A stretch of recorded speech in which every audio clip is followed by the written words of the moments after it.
Hey everyone, and welcome to Almost Cancelled. I'm Peter, that is Connor, and we are going to talk about Westworld Season 2, Episode 1. It's called Journey into Night. So, full spoilers for the episode, as always. Mike, it's been so long. It has, hasn't it? It was December of 2016, last time we got a new episode. It's been so long, it feels like such a long time ago. That said, eased right back into it. It was like nothing. It was just... Yeah. I over the last 24 hours, I binged the entirety of Season 1. And to its credit, there was nothing in there that was like, oh, I forgot about this. Everything was like, yep, I remember this, which, given how long it's been and how much TV we've watched in the meantime, is pretty impressive. Also, given how sort of... dense it is. Not only dense, but, like, scattershot. Like, it was an intentionally... It's a puzzle. It was a maze. web. It was a web of a narrative structure. Yeah. So, you know, and I'm expecting the same from this season, and it already kind of is in some ways. Yeah. Although that said, because they've set up the rules in season 1, it's a little bit clearer this time. At least as far as we know right now. That's my concern. Is so far I feel like I'm following it, which means that maybe something's a swerve. Or not, because I don't think they want to pull the same trick again. No, it's true, because we open in a different aspect ratio, clearly denoting a different timeline. Yes. You know, like immediately, like, you know, because last season they never did that. It was all the one, just to make it look like it was all happening concurrently. Was here, they're not hiding that. But hold on, why do you think it's the aspect ratio that specifically denotes a timeline difference? Because we have other timelines in this episode that don't have switches in aspect ratio. No, that's fair. To me, the aspect ratio seemed more specific to the content of the timeline. Fair. I think it's just because that was such a divorced time period compared to the other two timelines that we're seeing are relatively close, and they're playing with each other quite naturally. Because the opening scene is kind of one of our classic kind of setups. It's Dolores and Bernard. Well, I should say Arnold, not Bernard. Well, I mean, maybe. As far as we can tell, I mean, even the way he was acting, it felt more Arnold. I mean, you never know. You never know. The swerve could be at the end of this season that it's actually these are taking place in the future, and it's Bernard once he's become more human. This is the one piece of evidence I have from this specific conversation is, he says, you left me. I was on a beach. You left me behind, and the waters were rising around me. And of course, then we cut to Bernard on a beach, having been left behind by all the hosts. So I don't know. I don't know if that's too obvious though. That's I agree. That's my concern. It's the opening scene of the season. I feel like that is such an obvious thing. If anything, I think it's the opposite. I think it's more traditional, and it's more just that happens to be something that ended up happening in the future. It may very well be, yeah. A thematic link. No, but actually I had a weird thought this episode, based on something that Dolores says later on, where, you know how, so they set up in the first season that the host can kind of relive their memories, and it's like a memory, but because they remember it perfectly, it's like an absolute outright flashback where they're reliving the moment, yeah. Right?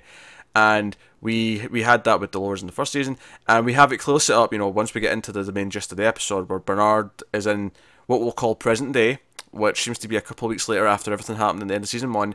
He looks down at his hand, and we cut back to his memories of what was happening the night of the season 1 finale, the attack. And there's again, last season there was a lot of trickery. Like, it would just cut between timelines for Dolores without this was a transition, and then we don't come back to the present day timeline until the end of the episode. So it's kind of clearly denoting that everything that takes place between those two bookends is in that part of the timeline, and it all kind of stands to reason given the characters, what they're doing, how they interact, what's going on. It all makes sense in that way. But Dolores says something interesting later on in the episode when she's talking to Tick, because there's not a whole lot of Dolores. The first time you see her is you get a glimpse of her in the video footage when what's his name, Carl something or other. Carl Strand. He's the guy who's come with Delos, he's come with soldiers. He's the head of operations. The third Hemsworth is there. He's survived. Okay, he was kind of a he got attacked, right, by. He went out to investigate something. Yeah, he did. Yeah, it was kind of a sudden ending for him last season. But here he is. He made it out. I'm sure we'll probably get more more a lot with him as we go on. But so where's it going with that? You put me off track. Dolores. Yes. So the first glimpse we get of her is in the memory footage of the guy. I think this is the first time we outright got like the brain essentially coming out. Yeah, it was interesting because obviously he takes off the scalp and we see the maze under there. We see an actual, at least a fake brain that's there to emulate a brain. It seems seemingly organic tissue, brain tissue is there, and then inside that is the brain core CPU thing. Yes. And it's this very kind of, like, oh, something awful happened to her. She's like a Terminator mowing down this guy. And who is a host, by the way. It's worth mentioning. I mean, obviously it's a host because we've got the memory to watch. Yeah. But it's worth mentioning. She says something on the lines of, oh, not everyone is fit to go into the new world with us. So it's not all hosts are treated equally, apparently. Yeah, they don't all deserve it in her mind. But you go through there. You do have a scene that's set... Admittedly, actually, the one scene that's maybe a little bit more... In fact, her scenes are maybe the only ones that... I'm not entirely sure, because they seem slightly further ahead, don't they? They're clearly set in the past, given what we find out more about the present later on. But at the same time, they don't feel like they're the same night as the... No, because this is the thing. We have, Bernard and Charlotte are going around immediately after the aftermath. They pick up in the firefight. And then other characters we meet next morning, it's very all clearly directly following. Dolores and Teddy feel a little bit further along. A little bit ahead, yeah, because they're already in motion. Because we see them hanging some of the people. Again, that's why it's still pretty close, because there's people who they've taken from the party that they're hanging. And they've got 3 people, they're hanging them up, and she's talking about how I've got one, all these characters you've made me play, and like I'm hearing what the farmer's daughter version of me would be thinking during this moment, the possibilities. But there's one character I've got left to play, me, and they're begging, like, oh, we're sorry, it was just a game, it was sorry, can't you see that we're begging you here, that we're sorry? And she turns around and says, this doesn't look like anything to me. Which is such a cold, sick burn, because she's saying that knowing what it means and knowing what they normally say it as. But then later on, we have one more scene with her and Teddy later on, and they stop, and he's asking these questions, and she's like, oh, no, there's another world out there that that belongs to them. So never call them humans. They never say humans or have another word for them. It's just them. There are these other people who aren't like us. Because that they walk among us. They talk like us, but they're not us. And she says something really interesting, because she says, I've seen the end of our story, it's me and you. Now, admittedly, of course, the end of the episode kind of goes against this and contrasts this and says, no. Not unless your story ended as well before, in about 2 weeks' time. But I don't think it did, given that I'm expecting more seasons, and I'm not expecting Dolores to go anywhere because she's Dolores. She says, oh, I've seen the end of our story, and, it's me and you. And it got me thinking. Based on the rules of the show's already established, right? So, we've set this thing up where they can relive their memories, and it is completely accurate, and, it's like a recording of, like, the thoughts, the feelings, the smells, the taste, the sound, everything. Yeah. And season 1, we were in present day with her, but she was remembering young William, and, we found out it was a man in black later on in present day, who, by the way, I'm still going to call the man in black just to differentiate, because I'm expecting young William at some point. In the past, maybe I chuckled though. All season they hid his name, and then first scene with him, it's like, hey Bill. But it got me thinking, because I'm like, well, she can see into the future, because the whole thing is it's just recorded memories from the past. Yeah.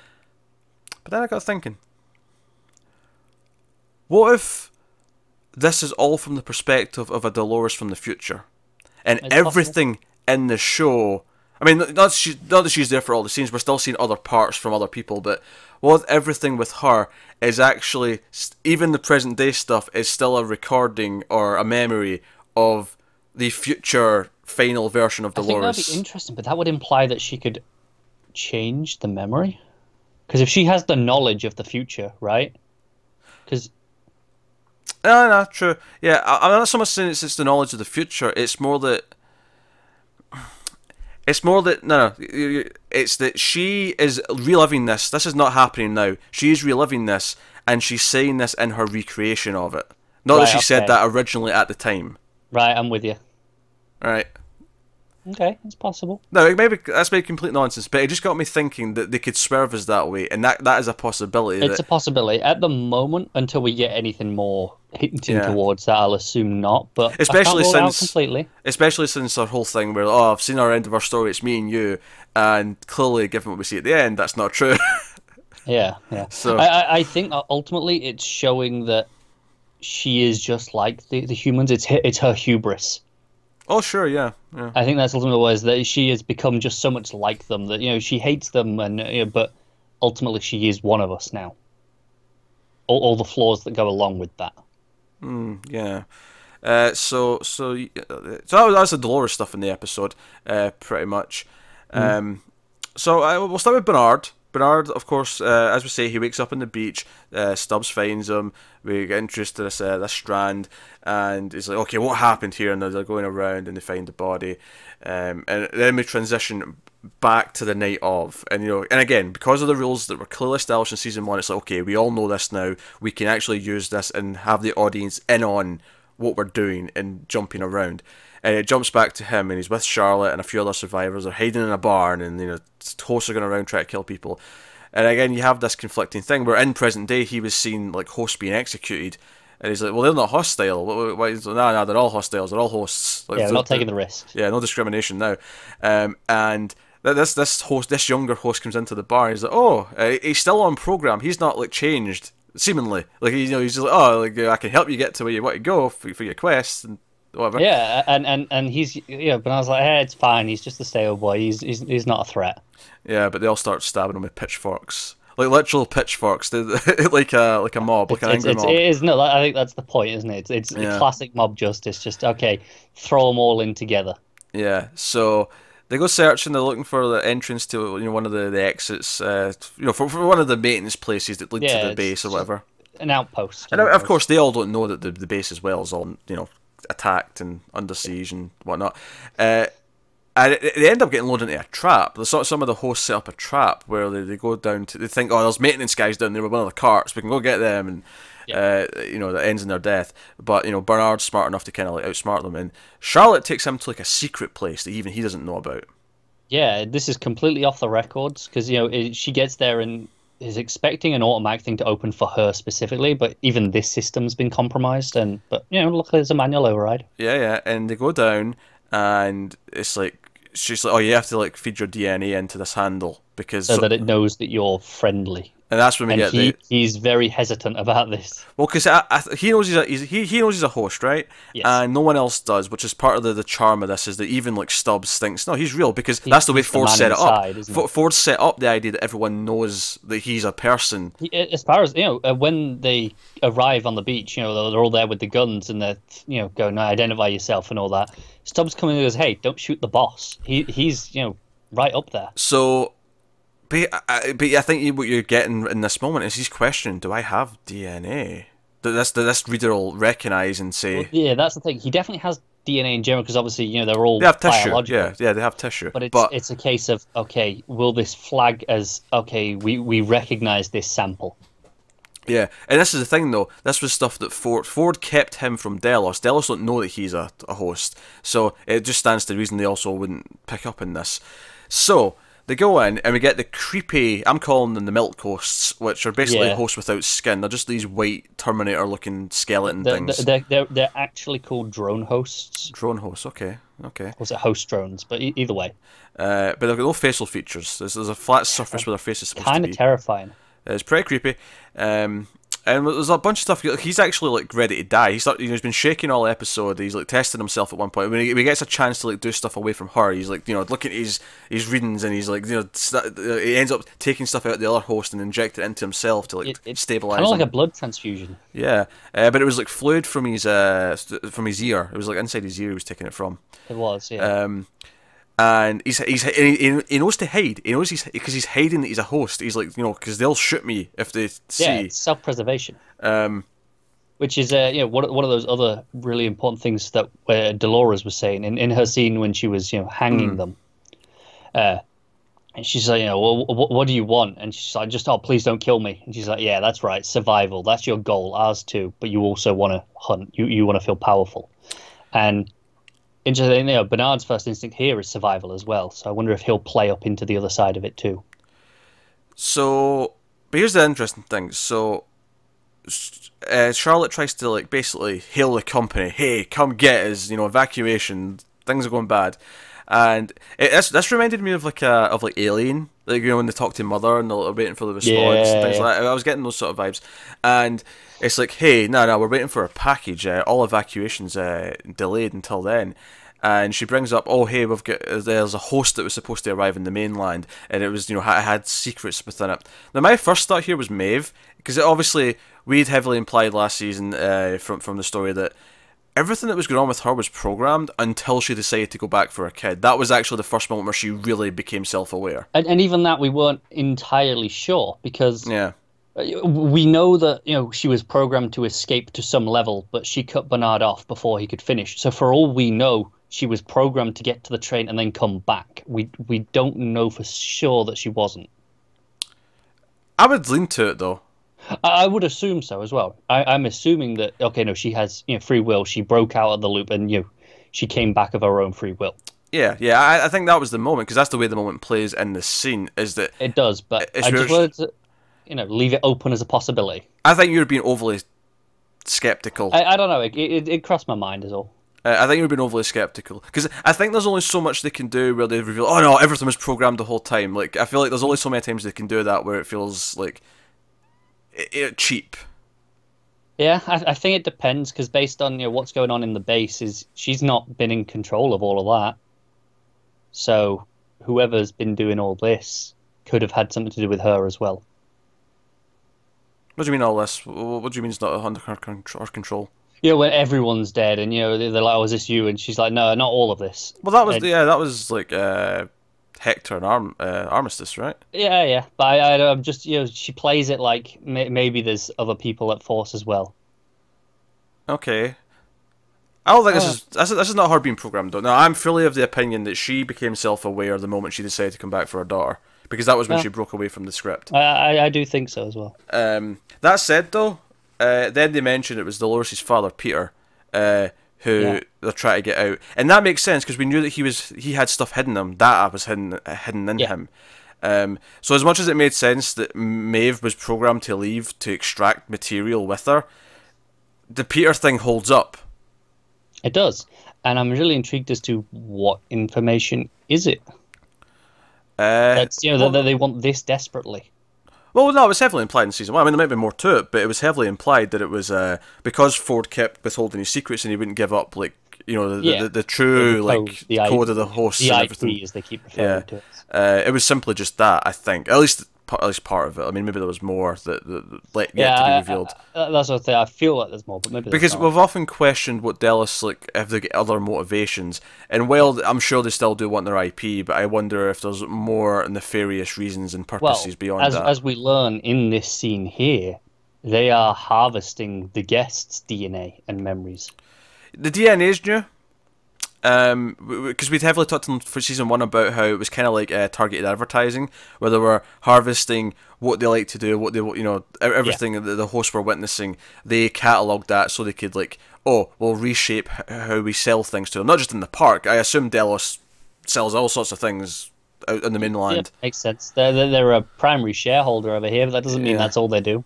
Yeah. Worth mentioning as well is at least 6 parks. There is. Because when the present day group encounter a tiger, that must have crossed over from Park 6. So that's never happened before. And we know we seem to be on an island, somewhere in Asia, because we have the Asian military man. Sure. Yeah. Yeah. We speak. I don't know exactly what language it was. Is why I'm saying that. But we know. We can ballpark. Yeah. So which park would the tiger come from? It's a Bengal tiger, so... Interesting. Because we know we're getting Shogun World, because that was heavily hinted at the end of season 1, but like, what are the other... There's at least 6, so what's the other 4 at the very least? Yeah, who knows? Exciting. So where was it? Yeah, Bernard and all that.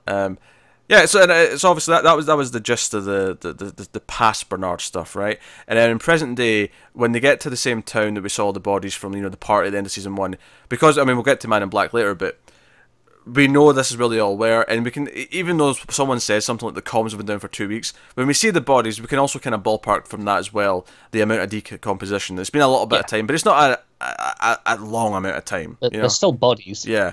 Yeah, they still look like bodies. They're just they're discolored. They're starting to have bugs in them and all that. But, and they find this and they're like, okay, so where? And actually, going back to my whole aliens comparison, the whole thing where they're looking at the map and they finally get their satellites up and they're like, oh, all the hosts are they're all clustered here. I'm like, that's aliens. That is that moment in Aliens where like, oh, we've got life forms all clustered here. It must be the colonists. No, it's not. It's the aliens. They're coming for you, bastards.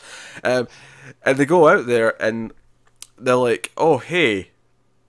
What the hell? There's like a sea, the seas here. There's water. Yeah, this shouldn't be here. And they make a point of going, hey, well, this can't have been Ford. Even he couldn't have done this without us noticing when we were all, up and running. Yeah, a lot went down in this 2 weeks. I'm curious how you. I mean, I assume lots of explosions to like let the water in at the very least. But yeah. I mean, they did. Sizemore did mention that Ford has been terraforming the park in general. The maps are outdated, so. So that would be Ford doing it then. Well, perhaps. Maybe he thought, okay, Ford was doing things beforehand, but nothing this extreme. Sizemore said to Maeve that Ford's been terraforming. That's why the map is outdated. So Ford's been making some changes, but this doesn't mean it was this one. Because Sizemore's aware of those changes.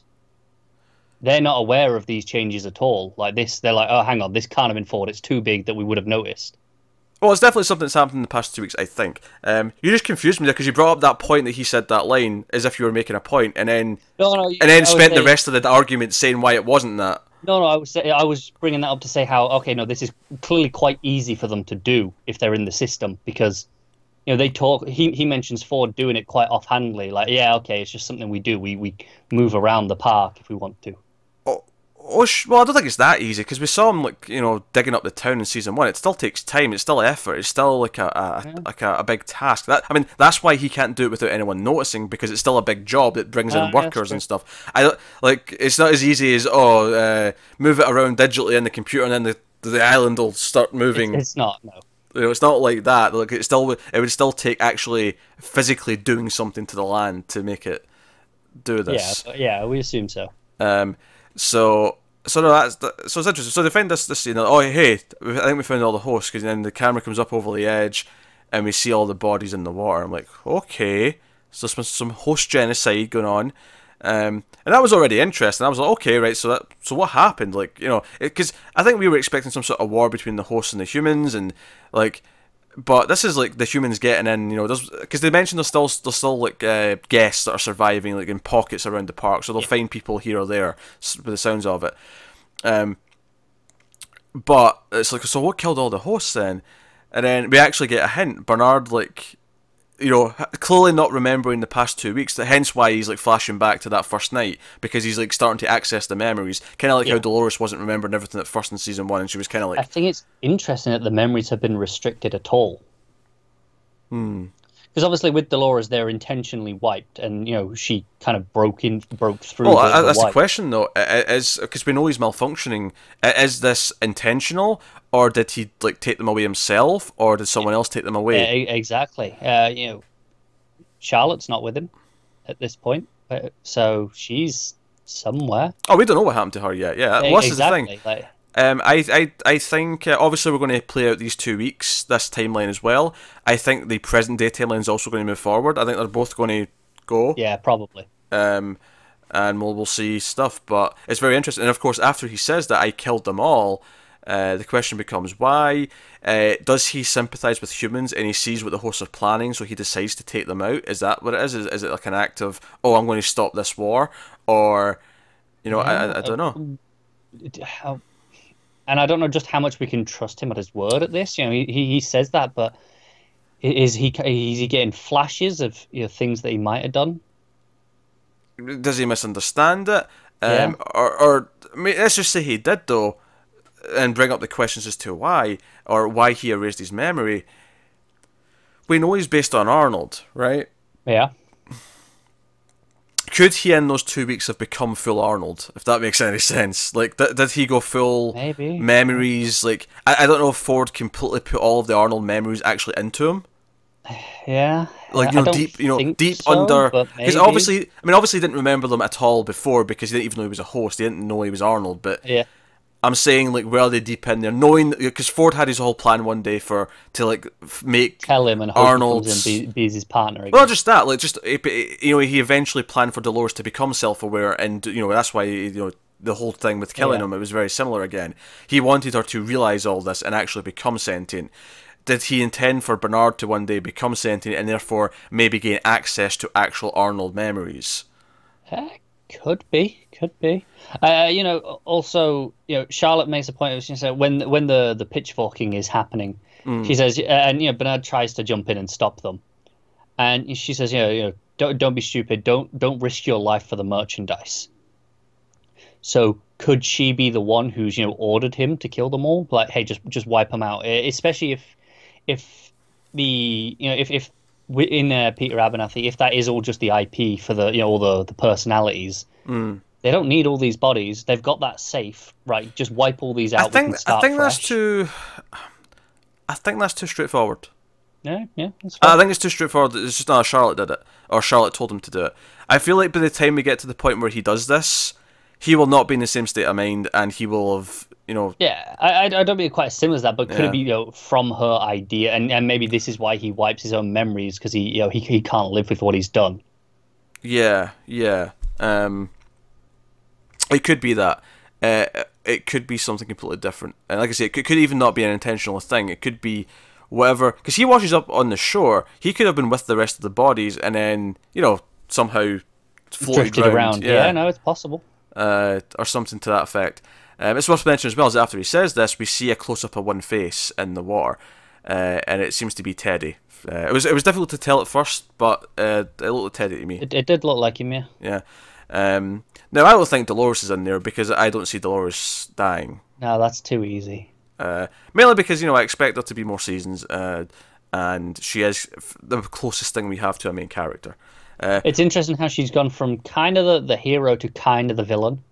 Yeah, because she does sound very villainous when she's talking, and I wonder, is that the journey for the season though with her? Like, does she become full villain, but the journey for the season is her, like, as part of humanity, like, learning that she's being vindictive and learning the difference and learning to, learning empathy, learning compassion. Yeah, I think like, to go back to something we didn't talk about in one of her conversations with Teddy.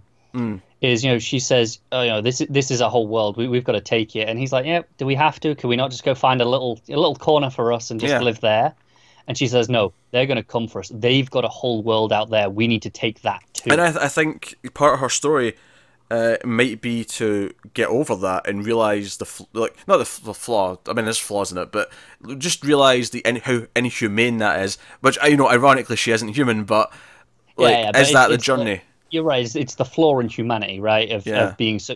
That's what she's doing right now. Is she's so confident. So is the journey becoming she thinks she's self-aware. She is self-aware to a point, but she's went through it all so quickly. Relatively speaking, that is the journey.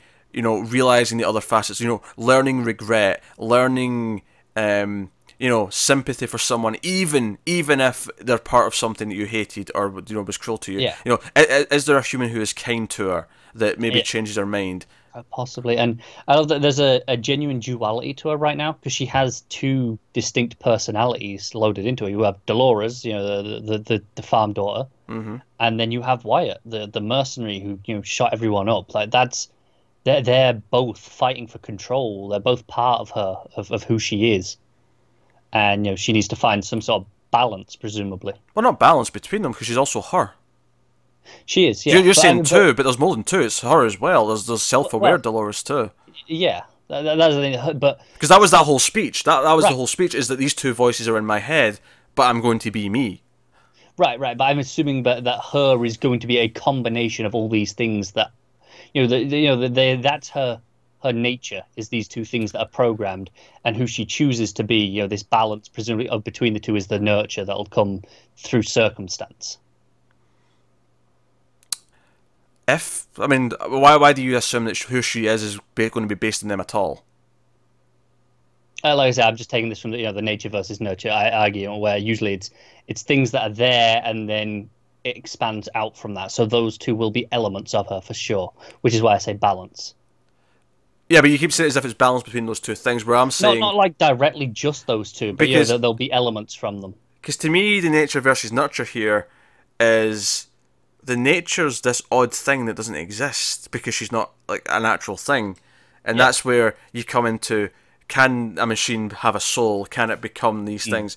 And I think going through the lessons of like realizing she is maybe being too, realizing she's been a villain basically, and I wonder if that is something that counteracts or bounces off or works alongside the story of the Man in Black and how William became the Man in Black. And I think that's maybe why we will get more of William younger and becoming the Man in Black over more journeys, is because the idea that he became less human, and maybe the difference that will be between them, that will be the really sort of touching part of the story, is that she, unlike the Man in Black, might actually regain humanity by the end and actually get over that. I mean, that's assuming the Man in Black doesn't as well, but he seems really far gone at this point. He does. I'm not sure we're going to get any more with William though, because that season is kind of the journey of how he became the Man in Black. I'm not sure we need any more from that. That's there. So now anything we do with Dolores is paralleling that already.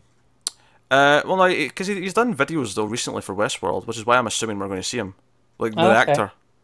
Oh, fair enough. Because I watched the recap of season 1 just to refresh my memory, and it was him that did it. Right. All right. Okay. Maybe then. So I'm assuming he's still involved in some unless way. they just got him involved for those sorts of things. I mean, maybe, but it seems... yeah. I mean, not that IMDb's a good thing to go on, but he is listed in the cast for this episode. That's fair. I didn't look... I mean, obviously I was watching the opening titles and listening to the music because it's great, but I wasn't looking for specific names, so his name might have been in there. Yeah, I think Jimmy Simpson's going to pop up. I feel like he was such a big part of season 1 that I would be surprised if he didn't. But regardless, I do think that the stories of the Man in Black, like him who started off as a human and lost his humanity, and Dolores who kind of didn't have humanity and went straight to Man in Black sort of levels. Yeah, like I feel like there's going to be a comparison between them that's going to work really well, where she might actually regain her humanity back by the end. And for the sake of paralleling, I mean, we'll talk about it properly when we get to the Man in Black sections, but his journey for the season might be regaining his humanity on some level as well, given some of the things that he's setting up here. Well, let's jump over to that, because I feel like, obviously we see him wake up, he was hiding on some dead bodies, the sly bastard. Classic. He went and got his hat. He also survived a little gunfight as well. I do love that moment where he opens the chest, he looks in the hat, he puts it on, and then he smiles. Yeah. Because even before that, he's talking to the horse, and he's it's going to be fun now. There's real stakes, and it's fun. And then he gets shot at. He kills the guy, stabs the slits the other guy's throat. And these are hosts. And then he goes, "I told you, fun, exciting stories happening. It's adventure." Yeah. But like, I also realize, as he's putting on his hat, we get the train entrance music. For him, this is okay. I'm back again. This is like a fresh visit for him now. Oh, he even says he feels like he's just arrived. That's much later that we get that. But we actually we get the music playing at that moment where he puts the hat on. But he so later on, maybe one of the standout scenes of the episode is young Ford, the host Ford, based on him as a child. Yeah. Comes rolling in as the Man in Black's stealing some bacon. I will just part one of my biggest criticisms with this episode is the voice effect that they had going on young Ford here. Mm-hmm. I found it really difficult to hear some of his lines because it was kind of overlapping in weird ways. I did, but I liked the effect. That's the thing. I like the effect, but I did struggle. I had to go and rewatch just one or two lines specifically to catch the exact wording. Here's the thing: is I didn't catch every word. But I think that's okay. I think they knew you weren't going to. I think it was intentionally written so that you just would catch the amount you needed to, and it didn't matter. But there was like certain lines where I was like, okay, that was an important line specifically when he's saying something. And I was like, okay, I didn't actually get the exact wording of that, so I want to hear that. And it took me out of it a little bit, where I was really trying to just figure out what he was saying. Oh, see, I was into it because to me it was like, this is so unhuman. Or inhuman, I suppose I should say, but it sounds so alien because it's like malfunctioning, and the voice is this robotic thing overlapping with the real That's the thing. I like it voice. in theory, but it just didn't quite land for me because I've seen this done before where they do this style of effect, but I can understand it a little bit easier. I think that's what made it stand out to me though, is because I feel like I know what you're talking about. I've heard that effect done as well, and it always sounds the same.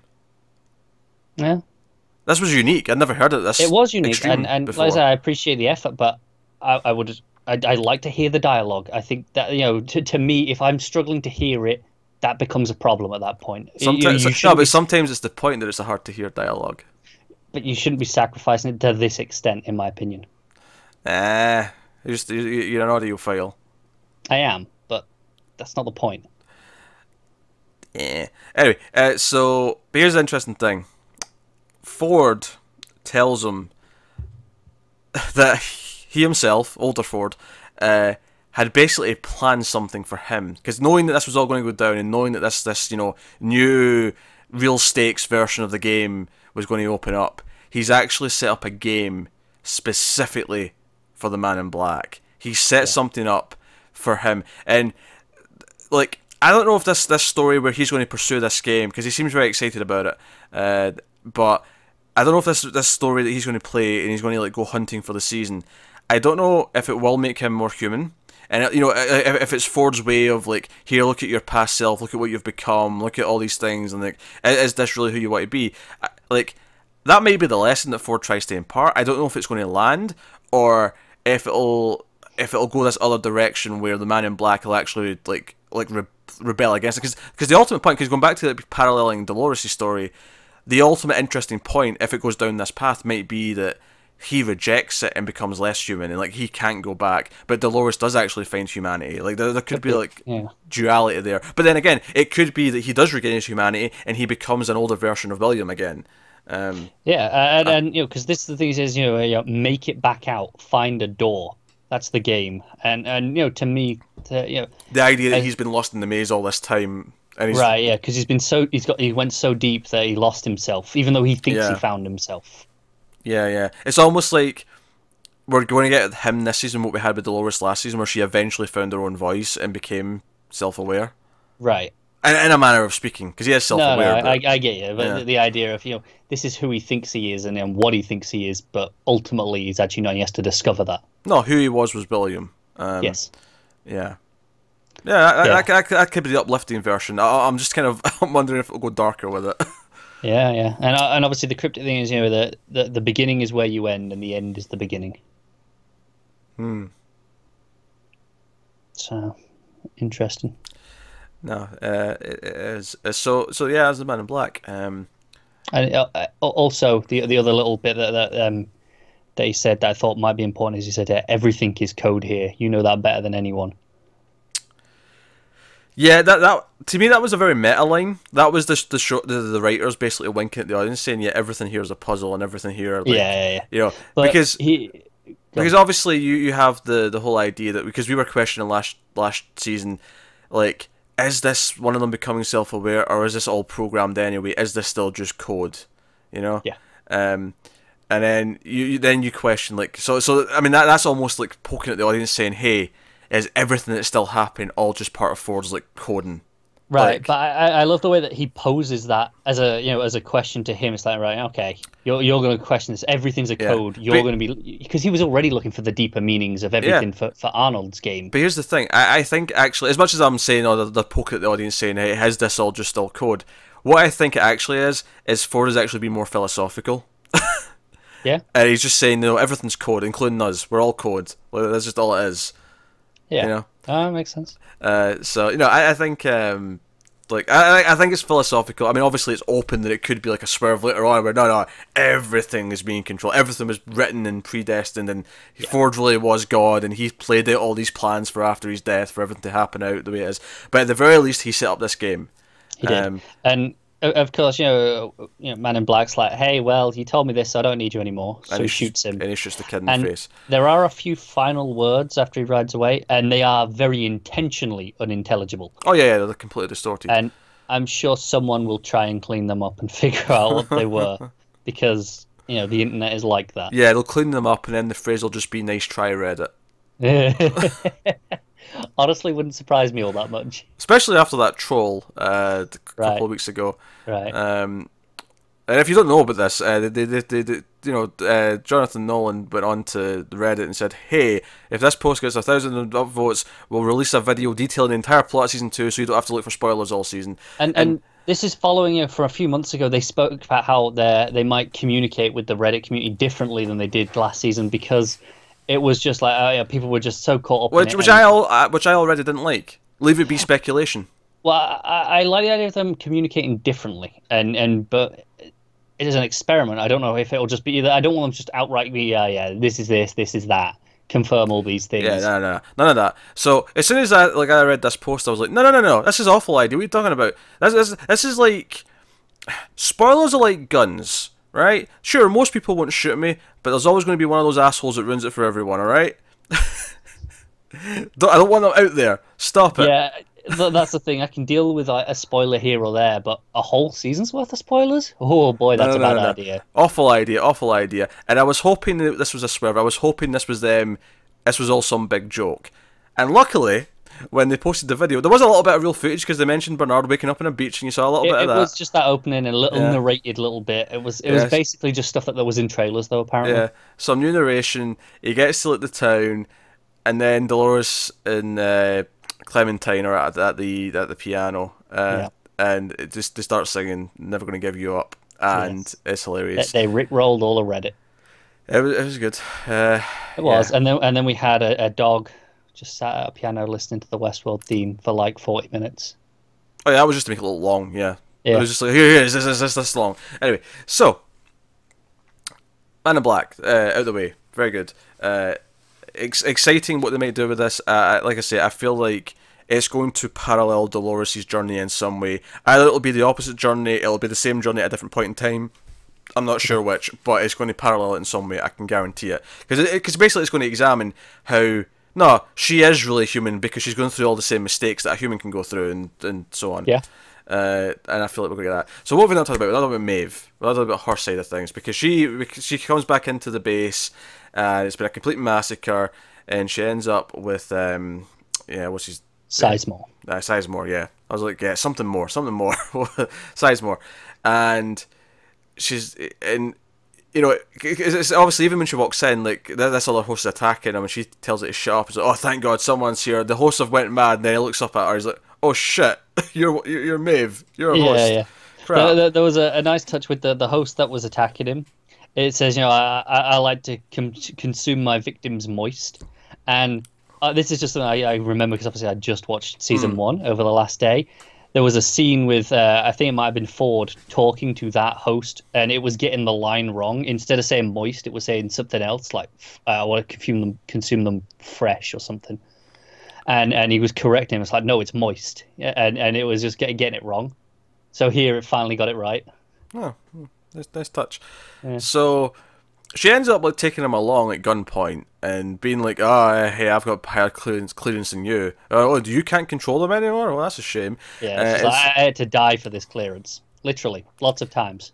And she's taking him around, and they encounter like other hosts, and she wants to know where her daughter is, and he's explaining, hey, that's not really your kid, like so on and so forth. They get to the map room, it's again, it's all defunct, it's not working, bodies everywhere.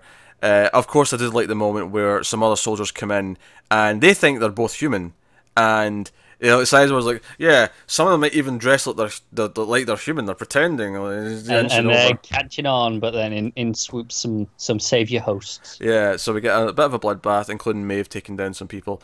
But interestingly, she does spare him at the end. She is talking to the other host. It's like, yeah, there's more of them, and she looks at him and is like, but they're out there.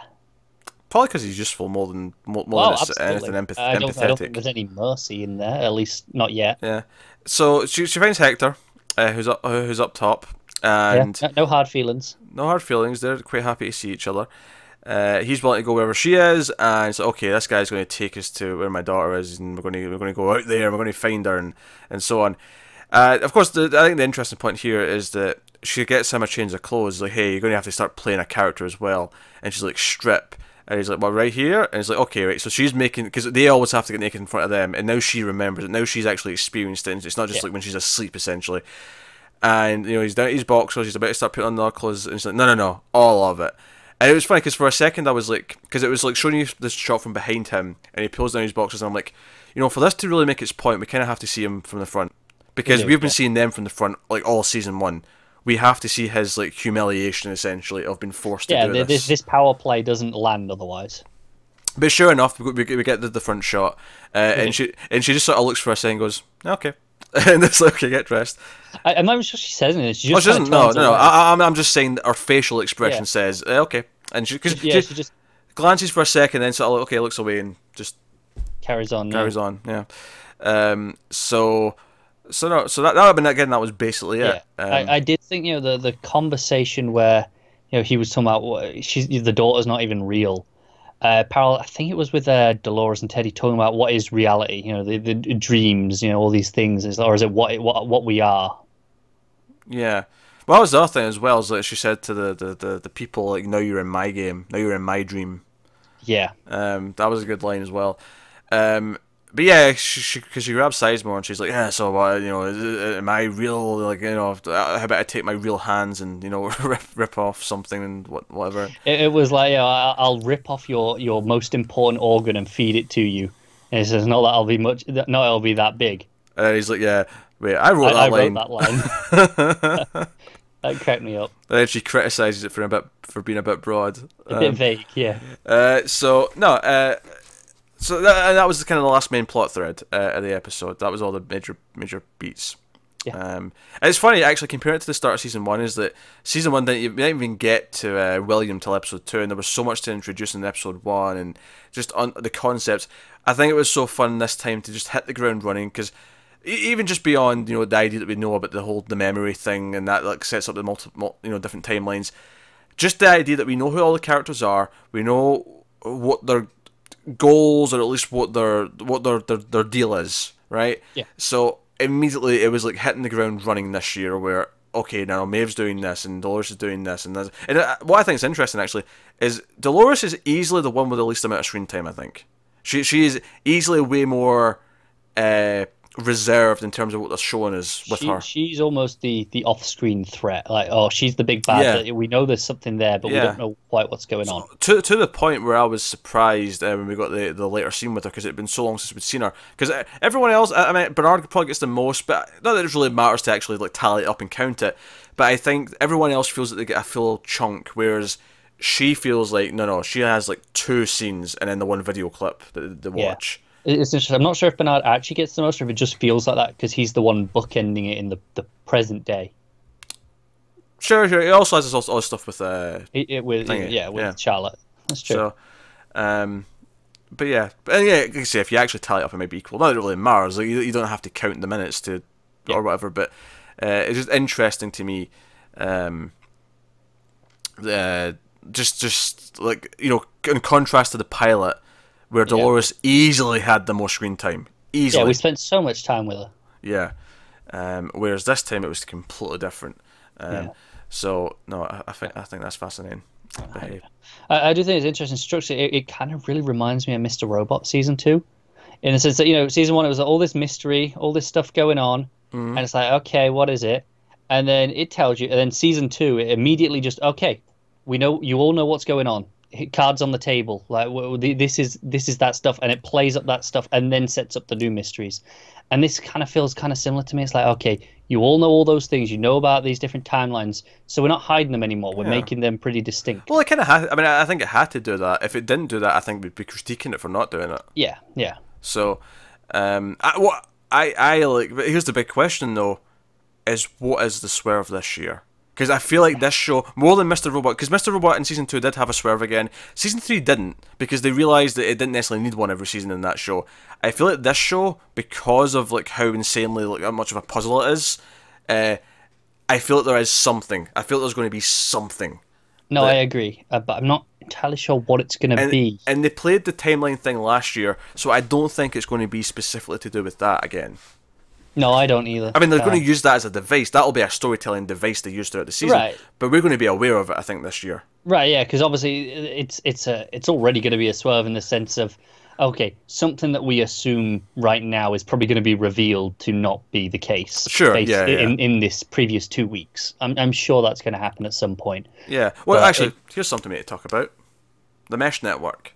yeah, Bernard's this concept that gets brought up where all the hosts kind of communicate with each other subtly in some ways, and they can use that to like track different hosts. Because it says the main purpose of it was to stop them from the narratives from clashing, to make sure they didn't interrupt it's each how other they and keep them stuff. lined up because the idea of okay, well, we need hosts to interact with another to start a narrative, but if someone shoots one of them, it doesn't reach it. It doesn't happen. Yeah. But if it does get there early, then it'll okay. I know that host's there now, so we'll kick it off now. But they can use that for information to sort of maybe try and track where a host is. Now, I don't know if Charlotte has a reason to lie to him about the host that was going to leave, because I think there's still a possibility. Could have been Maeve if she's lying. I don't know why she would at this point, though. Yeah, I don't think so. There's no reason for her to pick Peter Abernathy otherwise. But it's interesting. But it does then lead to the question: was was it Ford that wanted Maeve to leave? Yeah, because we assumed that this was part of it was Ford's machinations that set that into motion. He was okay in the same way that he set Dolores on her path to free will, and and Bernard. Did he do the same with Maeve? It's like that's setting her on the path, and the idea of making her think that she can do it is actually what enabled her to be able to do it. But then this did make me question it, because I thought, okay, if maybe it was her behind Maeve or it was someone else, because I don't know anymore. Yeah, no, it's just curious. But I'm wondering if this mesh network is actually how he kills them all. Like he actually essentially, just sends a virus essentially, which Yeah, could be. either makes them all commit suicide or they'll just drop into the water. However it's done. But I think it's very interesting that they clearly set that up in this episode. No, there's this thing, the network, they're all connected. Yeah, I also think it's interesting, when they're scanning for all the hosts and they say, they're all there. That which means Dolores, who we're assuming isn't in there, is somehow off the system. Oh yeah, no, I think there's a few people off the system. Well, I don't think it's not so much that they're off the system. I don't think they're in this park. I think they're only scanning this park. We know there's 6 more. I'm expecting at least some trips to Shogun World this year. So. Yeah, no, it's a very good point. Bring it on. Is she hiding out in a different world? Because, we know that they mentioned the tiger crossed into this park, so why can't some of her hosts cross into another one? But they do mention it's the first time it's ever happened. They've never had a stray cross parks before. I think it's because they can control them so easily, but now that they've lost control and everything's just doing its own thing, there you go. And in fact, maybe that's a hint, though. Maybe that's a hint that they are in another park, and the reason why the tiger changed its activity is because Dolores and some other hosts are there, and they've actually because at least from the sounds of it, it's only Westworld where this is really. Strand mentions at the start that they're taking this on all of them, but this is where the focus was. So this is where the main force is, but they have got agents on all of them. Right. So this is where it started. This is the epicenter of it. But if it's rippled out, and Dolores and some people have went to whatever part this tiger came from, that's why the tiger changed its activity and moved and started changing what it was doing. And maybe that's why there is agents on other parks, is because in this 2-week period there has been some smaller incidents happening because since then in that time. So interesting, all interesting. Westworld's back. Oh yeah. And with it come the long discussions. And with it come the long decisions, with it come the puzzles, and whatever else. So, anything else? I assume you enjoyed the episode. I guess that's a dumb question at this point. Obviously, yeah. Given all I the thought it was theorizing. interesting that this was, slightly longer than the first episode of season 1. No, not obviously the only other one longer than that in season 1 was the final one. What was the first episode last year? That first one was 105. This is 110. So slightly longer. Why is that interesting? It's 5 minutes. Well, I just mean, in the sense that already, okay, so we're all these plot lines, all the stuff's in here. We mentioned how last year that was so long, and we didn't even get any of the William stuff in that.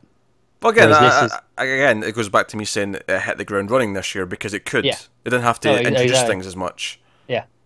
So just thought it was interesting that they I wonder if they're all going to be a little bit longer if we're going to have this many plot threads. They already said in an interview that it's various episodes are a bit longer, just depending on the episode. Oh, right, okay. They've already said that. I think what number was it? I can't remember what the number was, but Jonathan Nolan said his favourite episode of the season was longer. Right. Okay. And he said what number it was. I can't remember it off the top of my head. All right. Cool. But it's in there somewhere. But no, there you go. That's the Westworld season 2 premiere. We'll be back next week. Should be around the same time, I think. All goes to plan. All goes to plan. So, by all means, let us know what you think. Give us your own theories, your own thoughts in the comments. Like and subscribe, all that stuff. This is, of course, also in our TV audio feed. At least it will be. The first one might be like a day later, so this might be a day later in the audio feed if you go looking for it there just now. But it will be, and in future weeks it'll be up at the same time as the video on YouTube. So you can check out that if you'd rather listen to it via audio download in the podcast feed. There's a link in the description to get to all the RSS links and the iTunes and whatever else in the description. But yeah, otherwise, guys on the Twitters at mail_fuzz. If you want to support the channel and everything we do here on Patreon, you can go over to patreon.com/mailfuzztv. But otherwise, that is us. So thank you once again for watching or listening. We always appreciate it. Keep watching TV. Have you got any vanilla?